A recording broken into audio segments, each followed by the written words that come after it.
Assalamualaikum warahmatullahi wabarakatuh. Perkenalkan, nama saya Nur Wahida, NIM L031181810004. Pada video kali ini, saya akan menjelaskan salah satu jurnal yang berjudul Pengendalian Limbah Budidaya Perikanan melalui Pemanfaatan Tumbuhan Air dengan Sistem Constructed Wetland. Baiklah, langsung saja kita melangkah ke bagian yang pertama, yaitu pendahuluan. Dalam rangka mewujudkan visi Kementerian Kelautan dan Perikanan untuk menjadikan Indonesia sebagai penghasil produk kelautan dan perikanan terbesar tahun 2015, maka KKP menargetkan peningkatan produksi hingga 35% pada tahun 2014. Dalam proses peningkatan produksi tersebut, khususnya oleh sektor perikanan budidaya, juga akan menyebabkan terjadinya peningkatan hasil sampingan dari kegiatan budidaya tersebut berupa limbah.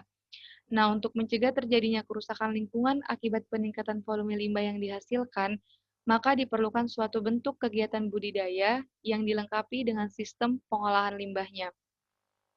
Konsep pengolahan air limbah dapat dilakukan dengan penggunaan media tumbuhan air atau fitoremediasi yang sebenarnya sudah lama dikenal, namun masih kurang diminati oleh masyarakat sebagai solusi pengolahan lingkungan.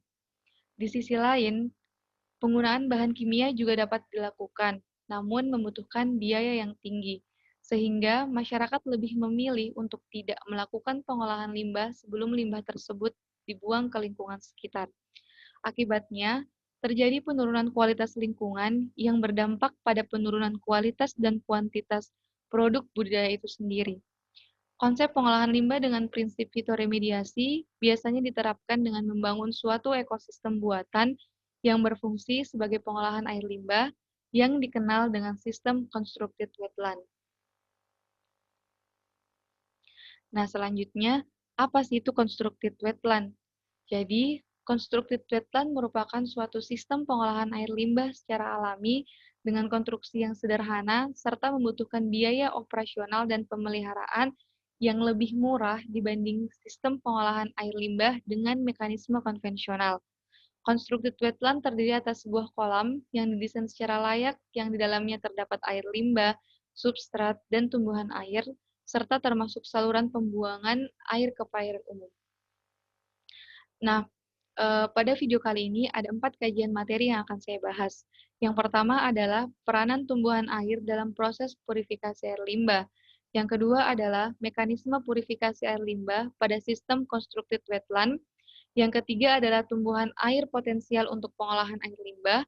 Dan yang keempat adalah aplikasi constructed wetland untuk pengolahan limbah. Baiklah, langsung saja kita melangkah ke materi yang pertama, yaitu peranan tumbuhan air dalam proses purifikasi air limbah. Tumbuhan air biasanya digunakan dalam proses fitoremediasi, yaitu proses penggunaan jenis tanaman tertentu yang bekerja sama dengan mikroorganisme dalam media untuk mengubah bahan pencemar menjadi bahan yang berguna secara ekonomis. Tidak semua tumbuhan air dapat digunakan dalam fitoremediasi, karena tidak semua jenis tumbuhan air dapat hidup pada air limbah. Adapun beberapa spesies yang dapat digunakan dalam proses ini antara lain Lemna spp, Spirodela spp, Egeria densa, dan lain sebagainya. Menurut Boyd 1970, pemilihan tipe tumbuhan air sebagai penyerap nutrien potensial harus memenuhi beberapa kriteria.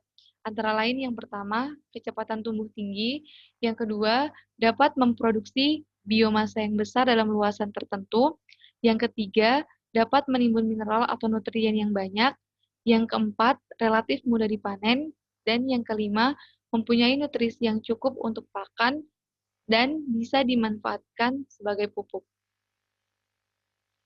Adapun peran tumbuhan air dalam purifikasi air limbah, yang pertama adalah tumbuhan air dapat meningkatkan proses pengendapan lumpur di air, di mana lumpur tersangkut pada akar-akarnya, sehingga secara tidak langsung terjadi pengendapan lumpur yang dapat menjernihkan air. Proses refining atau penjernihan terutama dilakukan oleh tumbuhan tenggelam terhadap ion lumpur yang bermuatan negatif, atau deionisasi lumpur. Yang kedua, tumbuhan air juga berfungsi sebagai pengatur daur unsur hara dalam air secara berimbang.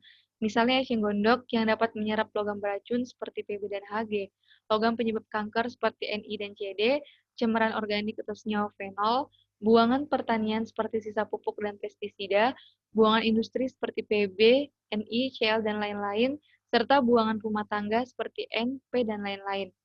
Yang ketiga adalah tumbuhan air berperan dalam mendukung kehidupan mikroorganisme pengurai limbah seperti bakteri, jamur, alga, dan protozoa, di mana tumbuhan air dapat mengeluarkan oksigen ke dalam tanah atau substrat di dasar air melalui akarnya, sehingga akan terbentuk zona reservoir yang kayak oksigen di seluruh permukaan rambut akar yang dapat dimanfaatkan oleh mikroorganisme pengurai.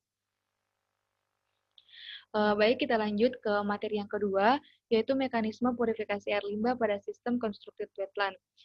Adapun mekanismenya, air limbah masuk ke dalam konstruksi kolam atau danau, kemudian akan mengalami proses purifikasi secara fisika, kimia, dan biologi. Akar-akar tumbuhan dapat membantu proses pengendapan bahan pencemar yang berupa partikel atau padatan yang terkandung dalam air limbah. Selanjutnya, air limbah akan tertahan beberapa waktu pada wetland sebelum mengalir keluar, di mana tumbuhan dan mikroorganisme yang terdapat pada sistem tersebut akan menyerap dan menguraikan bahan-bahan pencemar. Kandungan bahan pencemar pada limbah sebagian besar merupakan nutrien bagi tumbuhan yang bermanfaat untuk pertumbuhannya, walaupun sebaliknya berbahaya bagi lingkungan.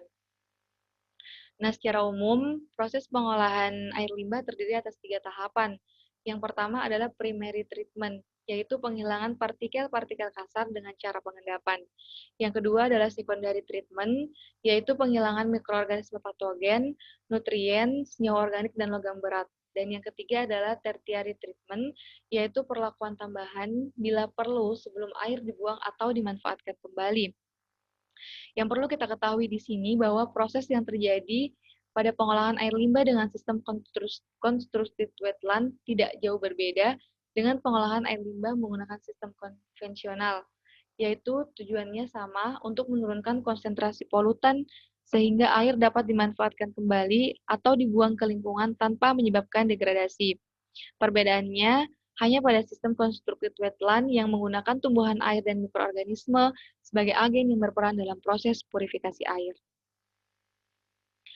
Nah, selanjutnya dapat dilihat pada gambar 1, di mana merupakan perbandingan proses yang terjadi pada pengolahan limbah konvensional dan pengolahan limbah dengan sistem constructed wetland, di mana pada kolam lumpur aktif dan kolam oksidasi terjadi 2 proses dengan tujuan yang sama. Pada kolam lumpur aktif, oksigen dipompa ke dalam air untuk menjaga ketersediaan mikroorganisme sebagai pengurai bahan organik. Sedangkan pada kolam oksidasi, dengan konstruksi kolam yang dangkal memungkinkan terjadinya aerasi pada kolam. Selain itu, juga didukung dengan adanya angin dan alga yang dapat meningkatkan ketersediaan oksigen bagi organisme pengurai. Nah, selanjutnya dapat dilihat pada gambar 2 yang merupakan desain pengolahan limbah yang mencirikan sistem constructed wetland, di mana ada 4 bagian.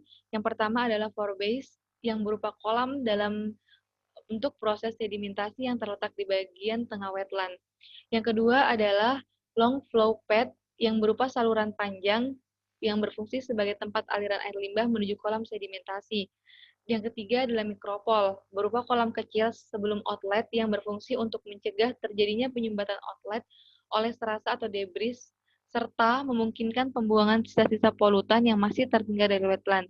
Dan yang keempat adalah low and high marshes, yang bertujuan untuk penyediaan tingkatan elevasi tanah yang memungkinkan pertumbuhan vegetasi vital dan meningkatkan diversitas vegetasi pada wetland. Nah, selanjutnya kita melangkah ke materi yang ketiga, yaitu tumbuhan air potensial untuk pengolahan air limbah. Di mana secara garis besar, tumbuhan air ini dibedakan atas 3 golongan, yaitu emergen, merupakan kelompok tumbuhan air yang berakar di dasar, sedangkan daun dan sebagian batang mencuap ke atas permukaan air. Yang kedua adalah submerged, yaitu kelompok tumbuhan air yang melayang di bawah permukaan air atau tenggelam di kolam air. Dan yang ketiga adalah floating, yaitu kelompok tumbuhan yang mengapung bebas maupun akar di dasar dengan daun di permukaan air. Nah, tumbuhan air yang berakar di dasar dapat berperan sebagai stabilisator bagi dasar perairan. Tumbuhan air juga dapat berfungsi sebagai perangkap bahan organik pada perairan eutrofik. Tumbuhan air tertentu mempunyai sifat luxury uptake, yaitu aktif atau mampu menyerap zat atau nutrisi tertentu melebihi kebutuhannya. Adapun beberapa jenis tumbuhan air yang potensial digunakan dalam proses pengolahan air limbah dapat dilihat pada gambar berikut. Yang pertama, ada jenis Alternatera picoceroides, kemudian ada Typha sp, selanjutnya Phragmites sp, Iris sp, Scirpus sp, dan Eucornia sp. Nah, lanjut ke materi yang keempat, yaitu aplikasi constructed wetland untuk pengolahan air limbah. Salah satu alternatif yang dapat dilakukan untuk menanggulangi dan mengendalikan limbah dari kegiatan budidaya adalah menerapkan sistem constructed wetland pada kolam-kolam budidaya. Sistem constructed wetland ini sudah banyak diterapkan di negara-negara maju maupun negara berkembang seperti Thailand. Penerapan sistem constructed wetland pada tambak ikan bandeng di Taiwan berhasil menurunkan kadar partikel padat 47% sampai 86%, COD sebanyak 25% sampai 55%, dan klorofil dari fitoplankton sebanyak 76% sampai 95%. Hal tersebut menunjukkan bahwa penerapan sistem ini cukup efektif untuk digunakan. Namun saat ini penerapan constructed wetland di Indonesia belum cukup berkembang. Akan tetapi sudah ada yang menggunakan untuk pengolahan limbah rumah tangga seperti di pesantren Bandung, di mana air limbah didaur ulang dan dimanfaatkan kembali untuk menghasilkan sayuran dan ikan. Adapun aplikasi constructed wetland dapat dilihat pada gambar berikut. Nah, gambar yang pertama ini adalah aplikasi constructed wetland pada pengolahan air limbah di pemukiman masyarakat di Ubol Ratana, Thailand, yang terdiri atas 60 rumah penduduk dengan limbah 300 meter persegi per hari dan luas wilayah 4,9 hektar. Yang kedua adalah penggunaan constructed wetland pada pengolahan air limbah daerah pengolahan ikan di Payo, Thailand, yang terdiri atas 10 produksi ikan dengan limbah 10 meter kubik per hari dan luas wilayah 0,15 hektar. Nah, adapun kesimpulan pada video kali ini yaitu sistem constructed wetland merupakan salah satu metode yang efektif untuk pengolahan air limbah, baik limbah organik maupun limbah yang mengandung unsur logam berat. Beberapa nilai positif yang dapat diperoleh dengan melakukan pengolahan limbah budidaya melalui sistem constructed wetland adalah tidak memerlukan biaya yang besar untuk pemeliharaan karena cukup dengan memanen atau menyiangi daun-daun dari tumbuhan yang kering atau layu. Selain itu, tumbuhan air tidak membutuhkan teknik pemeliharaan khusus, cukup aman digunakan karena tidak menggunakan bahan-bahan kimia yang dapat merusak lingkungan. Air keluaran dari pengolahan dengan sistem tersebut dapat dimanfaatkan kembali, serta memberikan nilai estetika pada area budidaya dan pengolahan limbah tersebut. Baik, demikian materi yang dapat saya sampaikan pada video kali ini. Semoga bermanfaat bagi kita semua. Kurang dan lebihnya mohon dimaafkan. Wabillahi taufiq walhidayah. Assalamualaikum warahmatullahi wabarakatuh.